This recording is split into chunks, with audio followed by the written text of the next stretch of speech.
ശരി, അപ്പൊ എന്തോരം നേരെ English. You ask. Yes, sir. Tell us about the swearing ceremony. Can you just tell us the ministers? And the swearing ceremony also. All the mics are here. All the mics are here. Sir, no need to brief the. No need to brief Okay, okay, okay. Yeah. There's no need to tell the name. Please.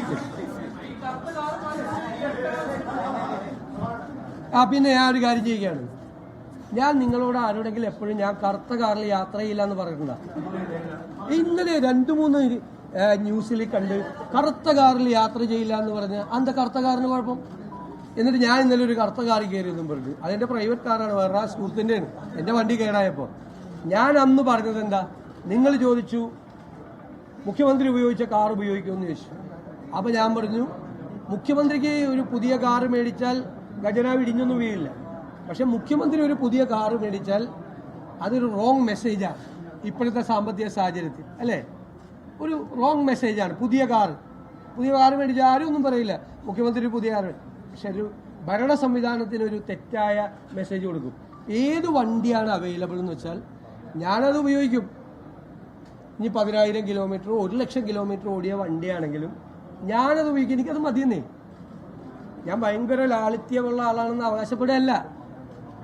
ഇത് നമ്മളെപ്പോഴും മുകളിലിരിക്കുന്ന ആളുകൾ കൊടുക്കുന്ന സന്ദേശമാണ്. അല്ലാതെ അതിൻ്റെ അകത്ത് ലാളിത്യമല്ല നിങ്ങൾ ചെയ്യേണ്ടത്. നമ്മൾ ശ്രദ്ധിക്കണം. അപ്പം ഞാൻ മറിച്ച് ഭയങ്കര വിലപിടിപ്പുള്ള ഒരു 2 കാറ് ഞാൻ വന്ന് മേടിച്ച് ഭയങ്കര സ്റ്റൈലായിട്ട് പോയാൽ നിങ്ങൾ ഒരു ദിവസമല്ലേ വാർത്ത എഴുതുള്ളൂ. അത് കഴിഞ്ഞാൽ പിറ്റേ ദിവസം പോലും മറന്നു പോയില്ല. എനിക്ക് ആ കാറിൽ പോകാമല്ല. പക്ഷെ അതല്ല, അത് നൽകുന്ന ഒരു തെറ്റായ സന്ദേശമുണ്ട്. അതൊക്കെ ശ്രദ്ധിക്കണം. അപ്പോൾ വെറുതെ ഈ പറഞ്ഞ എന്താന്ന് കേൾക്കാതെ കറുത്ത കാറിൽ സഞ്ചരിക്കില്ല എന്ന് പറയാൻ എനിക്കെന്താ? എന്നോടെന്താ വല്ല ജോത്സ്യം പറഞ്ഞിട്ടുണ്ട് കറുത്ത കാറിൽ സഞ്ചരിക്കരുത്? ഇന്നലെ അടിച്ചു വിടുവാണ് വാർത്ത. ഞാൻ നോക്കിയപ്പോൾ ദേ പോകുന്നു കറുത്ത കാറിൽ പോയില്ല എന്ന് പറഞ്ഞിട്ട്. അങ്ങനെയുള്ള വാർത്തയൊന്നും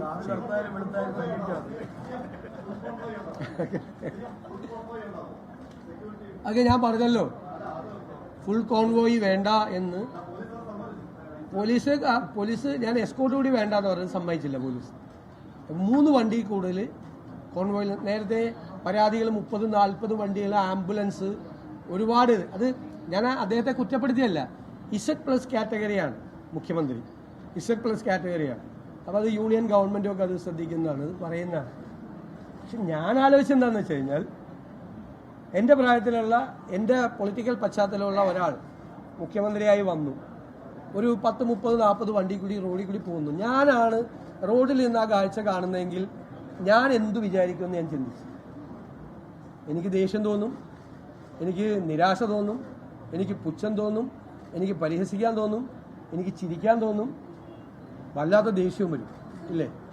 അപ്പം ഞാനാണ് വഴിയിൽ റോഡ് ബ്ലോക്ക് ചെയ്യുമ്പോൾ കാത്ത് എൻ്റെ വണ്ടിയായിട്ട് ഞാൻ കിടക്കുവാണെങ്കിലാ, നിങ്ങൾ ആരെങ്കിലും കിടക്കുവാണെങ്കിലാ 5 മിനിറ്റൊക്കെ ആവാം, അരമണിക്കൂറായില്ല, 1 മണിക്കൂറായില്ല, എവിടെയൊക്കെ പോകേണ്ട ആളല്ല. അതൊന്നും വേണ്ടെന്ന് പറയും. അത് ഞാൻ ആ വഴിയിൽ നിൽക്കുന്ന ഒരാളായി, അല്ലെങ്കിൽ ആ പോലീസ് സ്റ്റോപ്പ് ചെയ്തിരിക്കുന്ന അകത്ത് ഒരു കാറിലിരിക്കുന്ന അത്യാവശ്യത്തിന് പോകേണ്ട ഒരാളായി ഞാനൊന്ന് സങ്കല്പിച്ച് നോക്കി. അപ്പം ഞാൻ എടുത്ത തീരുമാനമുള്ളത് അത് വേറെ ഞാൻ ഭയങ്കര ലാളിത്യക്കാരനാണ്, ഭയങ്കര സിമ്പിളാണ് എന്നൊന്നുള്ളൊരു മെസ്സേജ് കൊടുക്കാൻ വേണ്ടിയിട്ടല്ല. പക്ഷെ ഇപ്പം നമുക്ക് അതൊക്കെ വേണം. ഇതൊന്നുമല്ല. ഞാൻ പണ്ട് ഓസ്ട്രേലിയയിലെ മെൽബണിൽ പോയപ്പോൾ ഒരു ഷോപ്പിംഗ് മാളിൽ നിൽക്കുമ്പോൾ അവിടുത്തെ ഡിഫൻസ് മിനിസ്റ്റർ ഒരു കാറിൽ വന്ന് അദ്ദേഹം ഭാര്യയായിട്ട് വന്ന് ഡ്രൈവ് ചെയ്ത് വന്ന് ഷോപ്പിങ്ങിന് പോണ ഞാൻ കണ്ടിട്ടുണ്ട്. 15 കൊല്ലം മുമ്പാണ്. ഞാനപ്പോൾ തലയിൽ കൈവച്ചു. എന്തൊരു അത്ഭുതമാണ്. ഞാൻ ഇപ്പം ആലോചിക്കുന്നത് അങ്ങനെ പോകാൻ പറ്റുന്നൊരു കാലത്തേക്ക് നമ്മുടെ കേരളം കൂടി വരട്ടെ എന്നാണ്. ഏത് വേറെ സമരവും പ്രശ്നവും തടയലും പിടിയിലും ഒക്കെയുള്ള സംസ്ഥാനമാണ് കേരളം, അല്ലേ? അതൊക്കെ കൊണ്ടായിരിക്കാം മന്ത്രിമാരും മുഖ്യമന്ത്രിമാരും സംരക്ഷണവും പിന്നെ പലതരത്തിലുള്ള ഇന്റലിജൻസിന്റെ റിപ്പോർട്ടും ഒക്കെ കൊണ്ടാണ്. എനിക്ക് മുന്നിലിരുന്ന ആളുകൾ കൂടുതൽ വാഹനം ഉപയോഗിച്ച തെറ്റു പറയില്ല. അവരൊക്കെ പല സന്നിഗ്ധ ഘട്ടങ്ങൾ കയറി ആ സ്ഥാനത്ത് വന്ന ആളുകളാണ്. അവരുടെയൊക്കെ ജീവിതത്തിൽ പ്രതിസന്ധികളും വെല്ലുവിളികളൊക്കെ ഉണ്ടായിട്ടുണ്ട്. ഇനി ഞാൻ പിണറായി വിജയനെ കളിയാക്കി പറഞ്ഞതല്ല, ഞാൻ പറയില്ല അങ്ങനെ. അദ്ദേഹം വേറൊരു ഞാൻ വന്ന സാഹചര്യത്തിൽ വന്ന ആളല്ല.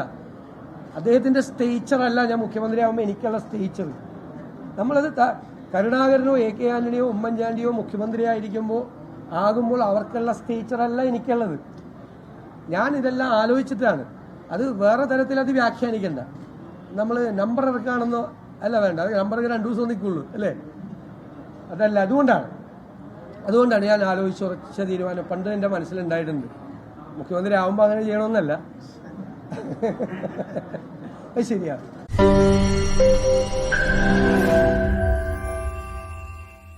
ലോകത്തെവിടെയായാലും ഏത് സമയത്തും 24 വാർത്തകളും ഓഗ്മെന്റഡ് റിയാലിറ്റി പാക്കേജുകളും എക്സ്പ്ലെയിനറുകളും വിശദമായി കാണാൻ ഞങ്ങളുടെ യൂട്യൂബ് ചാനൽ നിങ്ങൾക്ക് സബ്സ്ക്രൈബ് ചെയ്യാം.